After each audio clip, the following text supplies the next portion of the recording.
Another special marine warning.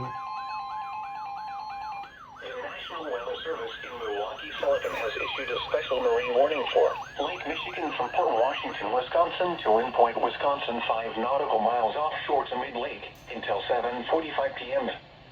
At 7:09 p.m., strong thunderstorms were located along a line extending from 31 nautical miles east of Port Washington to 33 nautical miles east of Wind Point, moving northeast at 50 knots.